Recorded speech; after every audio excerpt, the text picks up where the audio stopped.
Bonjour à tous, enfin de retour pour ce 11e vlog après une semaine de vacances. Aujourd'hui, je vais revenir sur l'article que j'ai publié avant-hier, donc sur la stratégie de contenu, comment mettre en place une stratégie de contenu. Et donc on va voir ça tout de suite. Donc si vous vous souvenez, c'était le tableau périodique des éléments. Donc on va regarder ça ensemble. Je vais essayer de donner d'autres exemples que celui que j'ai donné sur le site qui était plutôt personnel, donc plutôt pour quelqu'un qui, comme moi, travaille sur le web quasiment de manière exclusive. Donc voilà, on va voir un peu ce qu'on peut faire avec ce tableau périodique, un peu ce qu'on peut imaginer, et on va voir ça tout de suite. Voilà, je vais donner 2-3 exemples. Et on voit ça tout de suite.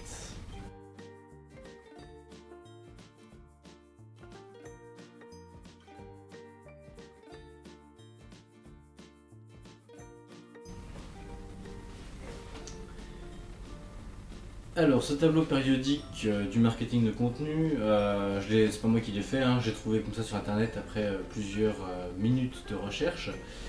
Il apparaît pas tout de suite dans les recherches d'images, mais je le trouve intéressant dans la mesure où voilà, il propose un cheminement, un mode opératoire que tout le monde peut reproduire et donc il donne plusieurs pistes par rapport à ça. Et je pense que c'est intéressant à ce niveau-là de l'utiliser. Quand on est un jeune entrepreneur, on n'a pas tout le temps de faire des recherches, ce genre de choses. Donc voilà, utilisez-le. Je remercie ceux qui l'ont fait parce que c'est quand même du boulot et puis c'est très graphique, c'est très joli. Et donc voilà, on va regarder ça d'un peu de plus près maintenant. Donc tout d'abord, on nous demande de choisir des formats dans ce tableau. Donc les formats, c'est différentes choses, par exemple l'email, un article, une vidéo, etc. Donc les formats, quand on a une jeune entreprise, après tout dépend de l'entreprise aussi, donc c'est pour ça que je vais prendre des exemples, mais le format, faut pas essayer de faire tous les formats non plus, il faut en faire plusieurs, c'est bien parce que du coup ça offre de la visibilité.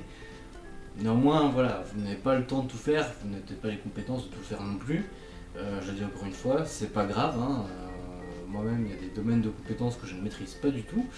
Mais enfin voilà, le format il vaut mieux se cantonner à des choses qui sont simples à mettre en place ou en tout cas simples à obtenir. Je pense notamment à l'email, voilà, c'est quelque chose que je réalise beaucoup en dehors donc, de mes autres prestations. Des gens viennent me voir, des entrepreneurs me disent voilà, faites-moi une campagne d'email. Bon. Donc voilà, l'email c'est quelque chose qui est simple à mettre en place, qui correspond à peu près à tout le monde. Après, dans des domaines un peu plus spécifiques, donc comme j'ai dit sur internet, quand on est exclusivement sur internet, ce qui est bien c'est de faire des vidéos, comme je fais actuellement, des podcasts, ce genre de choses, qui peuvent être, qui sont très appréciés du grand public quand même, qui peuvent être difficiles à mettre en place, même si, bon, vous voyez, moi, j'ai pas grand chose, hein, j'ai juste une caméra, un trépied et puis un peu de lumière, et ça suffit. Après, j'ai un logiciel de montage où je fais des choses très très basiques, pas besoin de mettre des explosions de tous les côtés, hein, on est là pour juste parler finalement. Donc ça ne prend pas beaucoup de temps à faire.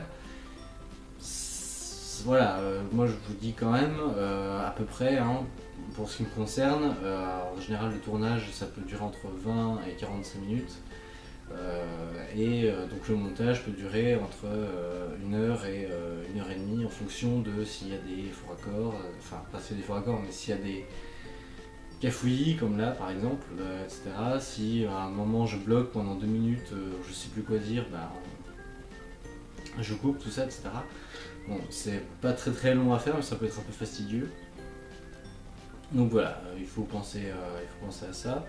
En termes de format, sinon, dans les autres formats qui peuvent être intéressants d'utiliser, les réseaux sociaux évidemment, donc ça c'est pareil, ça c'est pour tout le monde, c'est pas que si on est sur internet exclusivement, c'est pour tout le monde pareil.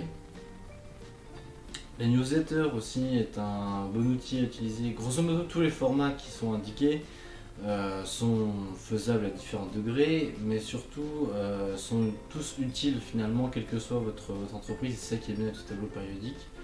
Mais admettons que vous ayez un magasin où vous vendiez des biens quelconques, même si vous dites, par exemple, vous avez un Intermarché. Moi je sais d'expérience parce que j'ai travaillé chez Intermarché en tant qu'employé de libre service. Dans l'Intermarché où je travaillais, on avait juste une page Facebook qui était pas très fournie, voilà, c'était très très limité, il n'y avait pas beaucoup d'abonnés, pas beaucoup de partage. Voilà, bon. Il faut y entretenir, il faut mettre vraiment une stratégie de réseaux sociaux en place. On pourra y revenir plus longuement plus tard dans d'autres vidéos ou dans d'autres articles, mais voilà, enfin, c'est ce qu'il faut penser, c'est que finalement, ben, tous les formats qui sont proposés ici sont intéressants pour vous, jeunes entrepreneurs. Après, si vous avez un doute, si vous vous posez des questions sur quel format je devrais utiliser en priorité, etc., venez me voir, on en discute, et puis on trouvera la solution qui vous sera le plus adaptée. Voilà. J'essaie de prendre des exemples concrets à chaque fois dans mes vidéos, mais c'est vrai que ça ne parle pas forcément à tout le monde. Donc j'essaie de faire le plus large possible. Mais enfin voilà. Si vraiment vous avez des questions, si vous n'êtes pas sûr de ce que vous voulez faire, contactez-moi, on en parle et on voit tout ça. Ensuite, après les formats à choisir, il y avait donc les types de contenus à détailler. Donc moi je vous ai dit ce que je faisais donc des tutoriaux, je donnais des tips comme ça, des petites aides, des petits conseils. Voilà, il y en a plein d'autres. Moi si je devais vous en recommander certains, ce serait, admettons que vous êtes dans une compagnie de transport, genre un bus, transport de personnes, transport routier, transport de marchandises. Ça peut être pas mal de dire par exemple aux voyageurs ou de donner donc, aux personnes avec qui vous travaillez une checklist de ce qu'il faut faire, ça c'est dans la liste des formats. Une checklist pour quoi faire, tout simplement parce que voilà, vous voulez traiter avec nous, et faut que vous nous envoyiez ça, ou alors vous voyagez, voilà, vous partez dans un pays étranger, alors il faut ça. Enfin voilà, les checklists c'est toujours bien puisque ça crée une relation de confiance entre vous et votre interlocuteur, que ce soit un client en particulier, un client professionnel. Ça crée nécessairement des relations de confiance puisque de toute façon, voilà, vous dites, nous on a juste besoin de ça, après on s'occupe du reste, vous n'avez rien d'autre à penser. Ça conforte le client que vous avez en face de vous, et ça c'est très très important. Le teasing également, ça peut être pas mal si vous faites des vidéos régulièrement. Faites des teasers. Le teaser simplement c'est un bout de vidéo, en général, ou une photo, qui est assez énigmatique et qui donne envie de voir la suite. Il y a beaucoup ça se fait de plus en plus à la télévision, les spots de télé font ça de plus en plus. On vous met un spot télé de 30 secondes très énigmatique, très vague, et on vous dit rendez-vous sur ce site web pour en savoir plus. Oui, voilà. Donc ça, le teaser c'est bien dans la complémentarité finalement des formats. Parce que si je dis par exemple si je dis dans une de mes vidéos attendez bientôt il y aura telle chose qui va arriver sur le site, voilà, restez accrochés, vous ferez probablement ce que fait tout le monde, c'est-à-dire que vous irez très régulièrement sur le site pour voir s'il y a eu de nouveautés, etc. Voilà. Donc le teasing c'est bien surtout si vous faites de la vidéo, du coup voilà, complémentarité entre les médias, donc de YouTube entre les formats, pardon, c'est un abus de langage, de YouTube sur votre site web, de la télé sur votre site web, peu importe. Également parler des tendances, c'est toujours très intéressant, surtout quand on travaille dans le secteur de la mode. Mais également de tout ce qui est nouvelle technologie, puisque il n'y a pas que la mode qui peut se targuer de pouvoir montrer les tendances. Simplement, voilà, montrer les tendances, même dans des domaines plus généraux. Si vous êtes économiste d'entreprise de freelance, par exemple, vous pouvez dire, bah voilà, la tendance économique pour 2019, ça va être ça. C'est toujours bien d'en parler puisque si vos prédictions se réalisent, si vous dites bah voilà la tendance elle est plutôt à la hausse ou plutôt à la baisse sur tel marché, si vos prédictions se réalisent, ben vous allez avoir du crédit après. C'est dangereux parce qu'il faut être sûr de son coup quand même, hein, mais parce qu'il y a des informations qui vont arriver à vos clients vont être traitées d'une certaine manière et donc quand on parle de tendance sur un marché, si vous dites voilà les ventes vont exploser l'année prochaine et que les ventes ne décollent que très légèrement, bah déjà vous allez perdre des clients, vous allez perdre en crédibilité, mais surtout vos clients vont perdre de l'argent. Et du coup, même si vous continuez à vous faire confiance, ils auront peut-être un budget moins conséquent à consacrer à vos activités. Donc il faut penser à ça.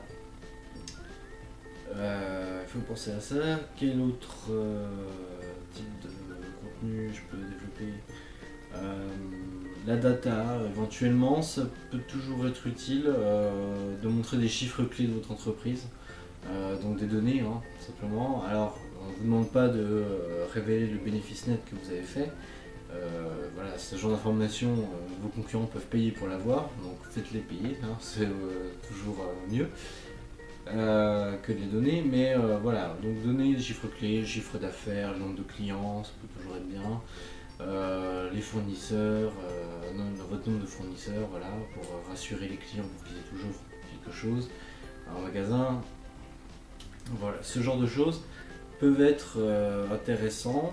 Après, bon voilà, ça dépend aussi de ce que vous faites comme format, j'ai envie de dire. Parce que là, c'est vrai que dans le tableau périodique, on vous dit bah, prenez n'importe quel format, prenez n'importe quel contenu, et après ça coule de source. Pas nécessairement. Par exemple, si je devais vous présenter de la donnée, des statistiques sur un marché quelconque en vidéo pendant 30 minutes, vous décrocheriez très vite. Donc voilà, il faut rester quand même à se dire, si je fais de la donnée, je ferai plutôt un article. Si je veux tout simplement faire un sondage, eh ben, je peux le faire sur une newsletter, je peux le faire sur mon site web. Vous voyez, je peux le faire sur un article. Voilà. Donc il faut avoir ça à l'esprit que finalement tous les formats ne sont pas forcément adaptés au contenu et vice versa. Donc voilà, il faut garder ça en tête que bon, tout ne va pas partout. Voilà. Ensuite, les plateformes. Alors oui, les plateformes. Donc les plateformes, ça va être beaucoup les réseaux sociaux, les publicités,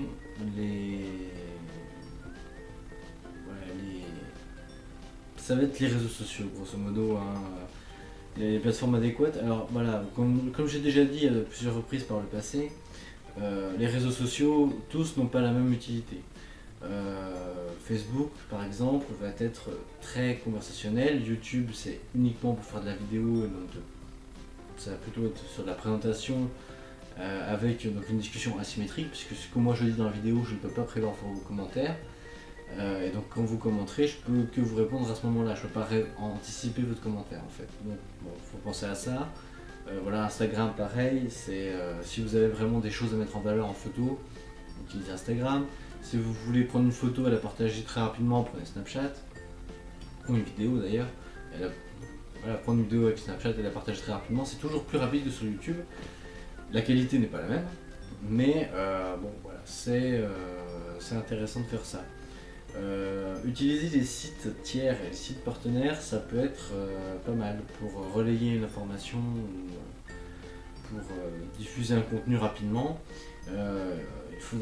Il faut penser à faire des partenariats avec plusieurs autres entreprises ou collectifs ou associations qui pourraient relayer votre information si ça les intéresse. Voilà, donc une fois encore sur les plateformes, donc ça dépend énormément du contenu, du format choisi. Par exemple, moi mes articles, je ne partage pas mes articles en entier sur Facebook et Twitter. Je partage le lien. Parce que ce qui m'intéresse, moi, c'est que les gens viennent sur mon site et regardent plusieurs pages. Voilà, et donc ça ne peut se produire que si je donne accès sur mon site. Après, c'est vrai que les gens ouvrent plus facilement Facebook que mon site sur leur mobile, par exemple. Donc c'est vrai que je pourrais mettre un article sur Facebook.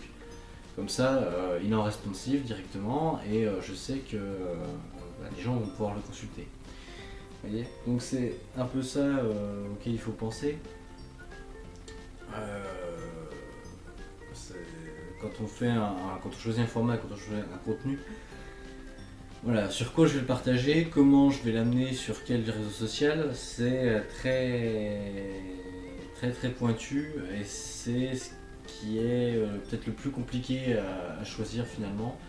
Est-ce que j'envoie sur WhatsApp à mes listes de contacts? Est-ce que je fais juste un article de blog et puis après je le partage sur quelques réseaux sociaux? Ou alors est-ce que je demande à un site partenaire s'il veut pas relayer mon truc, en échange je relaye un autre truc, enfin voilà. Bon. On peut se poser des tas de questions à ce niveau-là, donc toujours, si vous avez des questions, contactez-moi, on en discute et on fait ce qui est le mieux adapté pour vous. Donc une fois qu'on a choisi notre format, qu'on a choisi nos contenus, qu'on a choisi les plateformes adéquates,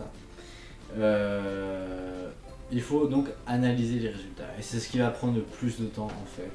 C'est analyser les résultats. Alors dans le tableau périodique, qui est toujours sur l'article que je mettrai en description, ce qu'il faut penser, c'est que vous allez voir quantité d'indicateurs que vous ne savez pas forcément calculer. Bon, en général, les formules de calcul sont sur le net, ça se trouve facilement. Pareil, si vous avez un doute, vous pouvez me contacter. Et donc il faut penser que tous ces indicateurs sont très nécessaires pour la construction de votre tableau de bord, mais ne sont pas tous pertinents.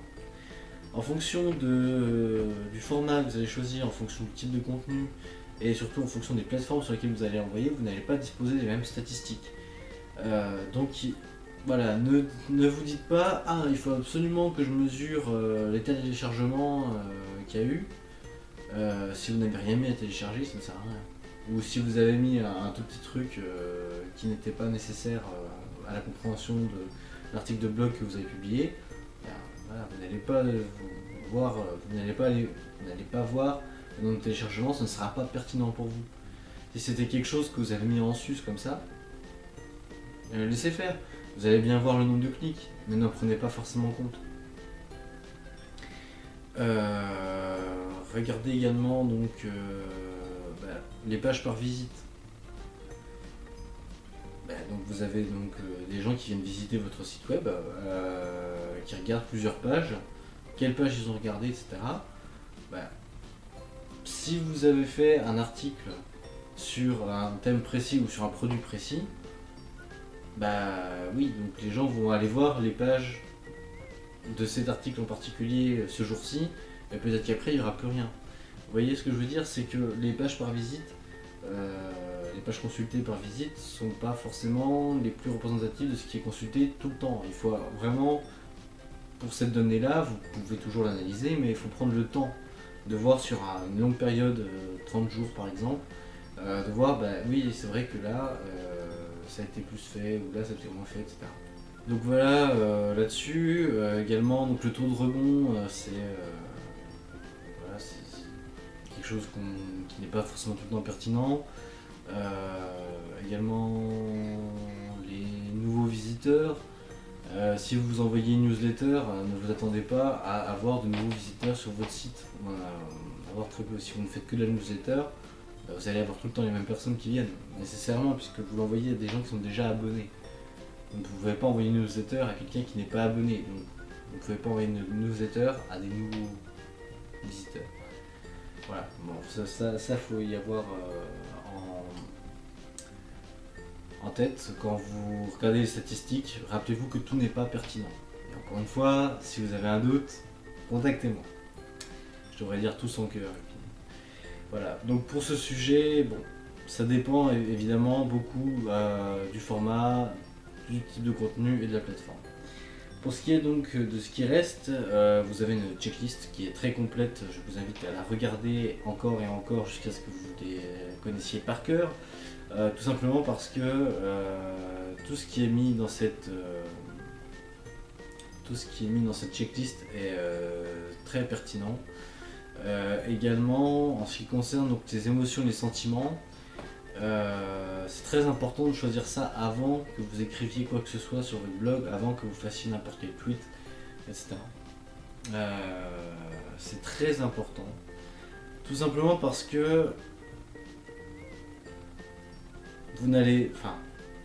quand vous présentez un produit, vous pouvez tout à fait axer sur de l'humour. Vous pouvez aussi faire quelque chose de motivant, c'est-à-dire utiliser votre produit comme un prétexte pour la motivation donc, de celui qui va l'utiliser, donc de votre client. Voilà, vous pouvez dire, par exemple, dans le sport, typiquement dans le domaine du sport, vous prenez des baskets, vous dites voilà, ces baskets elles sont pas chères en ce moment, c'est le moment d'aller courir, et vous faites tout un article sur le bien-être de la course à pied, sur les avantages de la course à pied, sur le bien-être que ça procure. Et bien, effectivement, oui, là le ton va être motivant. Donc en ce qui concerne l'émotion, le sentiment, donc c'est très important d'avoir ça en tête que vous pouvez utiliser plusieurs tons, plusieurs émotions dans chacune de vos publications, mais il faut quand même garder à l'esprit que tout n'est pas bon, y compris dans la liste qui est là. Par exemple, horreur, faire naître un sentiment d'horreur. Quand on vend un produit, alors oui, on peut dire par exemple, vous n'aimez pas les araignées avec le nouveau insecticide, machin, ça tue tout. Enfin, bon, d'accord, mais c'est vrai que vous pouvez axer la communication en disant, par exemple, sur le tue-araignée, vous pouvez axer votre communication en disant attention, il y a une araignée qui a moins de 3 mètres de vous, elle se cache sous le canapé. Voilà, on peut utiliser un ton très Marine Le Pen, vous savez, ils sont partout sur les réseaux sociaux, etc. Donc là, ces araignées sont partout, sous le lit, sous le canapé, sous la commode, ou que sais-je. Ça ne sert à rien de faire peur. Pour moi, c'est pas un bon argument de vente d'acheter parce qu'on a peur de quelque chose. Et au contraire, c'est même très nul, j'ai envie de dire, puisque ça joue sur vraiment les affects. Ici, la peur, c'est vraiment ce qui est le plus dur à contrôler parfois pour quelqu'un, donc jouer avec ça, bon. Je préférerais, en tout cas, si j'avais à vendre ce genre de produit d'insecticide, dire plutôt faire ça avec humour et dire voilà, effectivement, ils sont partout, mais soyez tranquille, parce que voilà, avec un slogan accrocheur et rigolo, ou alors avec la parodie de Madame Le Pen, ça pourrait être très très très très drôle et du coup avoir beaucoup plus d'impact que l'aspect horrifique des choses, vous voyez. Voilà ce qu'on peut dire là-dessus. Au global, finalement, ce tableau périodique du marketing de contenu, il est très bien fait. Utilisez-le, mais utilisez-le avec précaution. Hein, c'est ce que je vous dirais ici, c'est-à-dire que vous n'avez pas à fermer les yeux puis à choisir comme ça au hasard. Justement, pensez votre stratégie. Pensez votre stratégie, dites, ben voilà, par exemple, j'ai une entreprise de plomberie. Quel format je devrais utiliser? Les réseaux sociaux, c'est peut-être pas assez sérieux et ça sert à rien en substance, ça me prendra trop de temps. Le site web, bon, est-ce que je fais un blog dessus? Est-ce que j'en fais pas? Oui, je fais un blog, bon, je fais un blog. Quels articles je publie? Quel type d'articles j'ai publié? Bon, je vais publier des tutoriels sur des choses basiques que tout le monde a déjà vu 10 fois, mais c'est pas grave, ça va me faire du SEO, ouais, c'est très bien. Bon, alors du coup, je vais faire des articles de blog. Bon, qu'est-ce que je dois mettre comme type de contenu? Oui, bon, je vais faire des tutoriels, c'est ce qui est le plus simple. Bon, et après, dans quelle plateforme je vais les partager? Bon, les réseaux sociaux, on a dit, bof. Je vais peut-être me mettre, par exemple, avec un électricien que je connais, il va relayer mes trucs, et puis moi je vais relayer les siens, et puis on va fonctionner comme ça sur une base de partenariat. Et voilà, ma stratégie est mise là. Mais il faut réfléchir vraiment à ce que vous voulez, euh, et à ce qui est vraiment le plus pertinent pour vous. Dans le sens où finalement, votre stratégie de contenu va nécessairement évoluer avec le temps. Donc, dites juste, voilà, je pars sur ça. Si je vois que ça marche, je tente autre chose. Si je vois que ça marche pas, il faut que je trouve autre chose. Ouais, voilà. Et essayez de penser au fait que commencer petit, c'est mieux que de commencer trop grand. Il vaut mieux se dire, voilà, bon, je commence juste avec un petit blog, je fais un article par semaine rapidement, qui fait 300-400 mots, moi ça me suffit, je suis pas un grand écrivain, donc je fais juste ça comme ça, et puis après je continue, j'avance, etc. Je fais mes publications là où c'est nécessaire. Ah tiens, je vois qu'il y a vraiment beaucoup de gens qui regardent des vidéos qui sont sur le même thème, je vais peut-être moi faire des vidéos ou réutiliser ces vidéos avec l'accord de celui qui les a fait, enfin, etc. On peut imaginer plein de choses comme ça, mais il faut vraiment réfléchir étape par étape. Et c'est vrai que donc le mode opératoire qui est indiqué sur le tableau périodique que je présente sur le site est très bien fait puisqu'il est vraiment très logique. Et donc voilà, utilisez-le.